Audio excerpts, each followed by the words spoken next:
आज हम गणित शिक्षण में पाठ्यक्रम संगठन के बारे में पढ़ेंगे। पाठ्यक्रम संगठन को दो विधियों पर किया जाता है।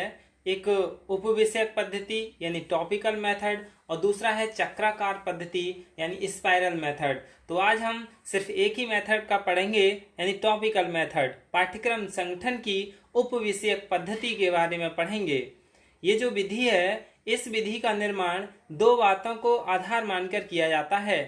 सबसे पहला आधार है समाज की आवश्यकताएं, यानी समाज की क्या आवश्यकताएं हैं उसी आधार पर पाठ्यक्रम का निर्माण किया जाता है। दूसरा है बालक की व्यक्तिगत आवश्यकताएं, यानी बच्चे की जो उसकी पर्सनली व्यक्तिगत आवश्यकताएं उनको आधार मानकर इस उपविषयक पद्धति का निर्माण किया जाता है। जो पाठ्यक्रम संगठन की प्रकरण विधि, इसे प्रकरण नाम से भी जाना जाता है, इसे प्रकरण संबंधी विधि भी कहते हैं, इसे उपविषयक पद्धति भी कहते हैं यानी टॉपिकल मेथड भी कहते हैं। तो इसके 3-4 नाम हैं। पाठ्यक्रम संगठन की प्रकरण विधि वह विधि है जिसमें किसी विषय के एक प्रकरण यानी टॉपिक या कॉन्सेप्ट यानी प्रत्यय विशेष को जिस कक्षा में आरंभ किया जाता है उसे पूर्ण रूप से उसी कक्षा में समाप्त कर दिया जाता है। यानी जो भी टॉपिक है जिस क्लास में आरंभ किया जाता है और उसी में ही उसे पूर्ण रूप से समाप्त कर दिया जाता है, क्योंकि एक टॉपिक एक ही दिन पढ़ाया जाता है। जैसे हाई स्कूल यानी कक्षा 9 एवं 10 में यदि संख्या पद्धति, गुणनखंड, बैंक जमा पूंजी एवं किस्तों में भुगतान यानी bank deposit and payment in instalments नामक प्रकरण प्रारंभ किए गए हैं, तो इन प्रकरणों से संबंधित सभी प्रकार की सरल एवं जटिलतम समस्याओं का ज्ञान हाई स्कूल में ही पूरा करा दिया जाता है। तो ये क्या है? टॉपिकल मेथड है। टॉपिकल मेथड में क्या किया जाता है? जो जिस कक्षा में प्रकरण को आरंभ किया जाता है और उसी क्लास में ही उसे पूर्ण करा दिया जाता है, क्योंकि इस विधि में एक प्रकरण को पूर्णतया उसी कक्षा में पूरा करा दिया जाता है जिसमें बालक एक ही प्रकार की समस्याएं एक लंबे समय तक हल करता रहता है। इस प्रकार बालकों को उस नियम यानी रूल, सिद्धांत यानी प्रिंसिपल या सूत्र यानी फॉर्मूलाज का काफी अभ्यास हो पाता है तथा वे प्रकरण भी उसकी समझ में भली भांति आ जाते हैं। लेकिन ऐसा करने से एक ही विषय के विभिन्न उपविषय या प्रकरण एक दूसरे से बिल्कुल अलग प्रतीत होते हैं। लेकिन कभी कभी लगते वो कैसे हैं? एक ही जैसे लगते हैं, लेकिन वो टॉपिक उस विषय से बिल्कुल अलग ही अलग होते हैं, जिससे एक विषय का विभिन्न विषयों से तथा एक प्रकरण अन्य प्रकरणों से सहसंबंधित नहीं हो जाता, यानी कोरिलेटेड नहीं होता, जो कि प्रकरण विधि की सबसे बड़ी कमी है। जो टॉपिकल मेथड है उसकी ये सबसे बड़ी कमी है कि वो एक दूसरे से संबंधित नहीं होता है।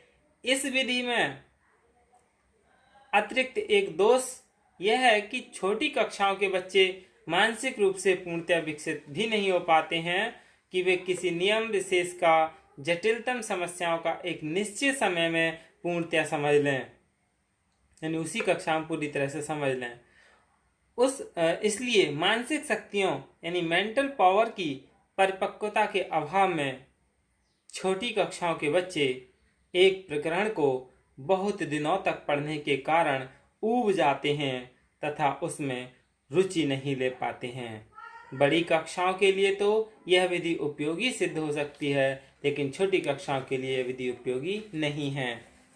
अब हम इस यानी टॉपिकल मेथड का दोष पढ़ लें। यानी टॉपिकल मेथड के पहले गुण जान लें कि क्या गुण है। यानी ये जो पद्धति है उपविषयक पद्धति, इसके द्वारा पर्याप्त मात्रा में काफी समय तक उस विषय के प्रश्न निकालने का अभ्यास हो जाता है, जो आगे चलकर बालकों को बड़ा लाभदायक सिद्ध होता है।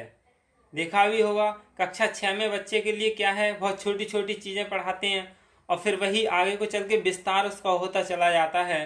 जब छोटी कक्षाओं में जो कठिन समस्याएं हैं उनको हल करने के लिए काफ़ी लंबा समय मिल जाता है, इसलिए उन्हें वह भविष्य में लाभदायक होती हैं।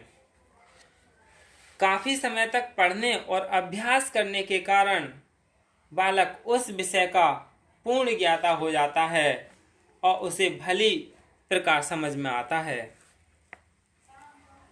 कितना अच्छा है, समझ में आ गया होगा।